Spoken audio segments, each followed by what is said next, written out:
comptes publics sont en mauvais état parce qu'on dépense trop d'argent. Et puis, aussi, on a trop d'impôts.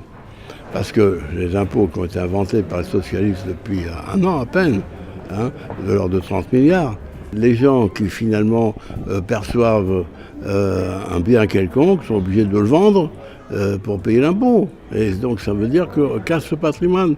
Et maintenant on veut supprimer, on veut plafonner leur salaire. Un bon ingénieur, un bon technicien, un bon directeur, un bon président, mais ça n'a pas de prix. Ça n'a pas de prix, ça rapporte des milliards à la société, aux actionnaires.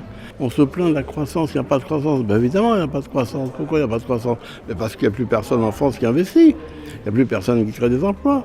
Ils sont tous partis et ils créent des emplois en Angleterre et en Belgique, et puis en France. Tout le monde oublie d'ailleurs que le chômage est dû aux entreprises. Pour que les entreprises embauchent, il faut mettre en place ce qu'on appelle la flexibilité de l'emploi et du travail. Alors que depuis 1945, on vit sous le régime syndicaliste de la rigidité de l'emploi. C'est plus possible. Les entreprises n'ont pas une vision de l'avenir aussi importante. Ils peuvent embaucher pour 6 mois, pour 1 an peut-être. Et après, qu'est-ce qu'ils font? C'est pour ça que la seule façon de permettre les embauches immédiates, c'est de rendre les CDD, les emplois intérimaires, sans limitation.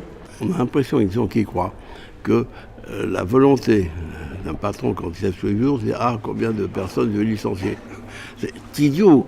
Les patrons ont besoin de gens compétents et de gens qui savent travailler. Et quand ils les ont, ils les gardent.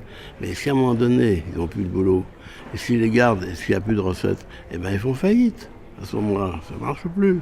Et je connais beaucoup de petites PME qui disent « j'ai du boulot, mais je n'embauche pas parce que je ne sais pas ce que je ferai du personnel dans 6 mois, dans 1 an, quand j'aurai fini. » Donc on n'embauche pas.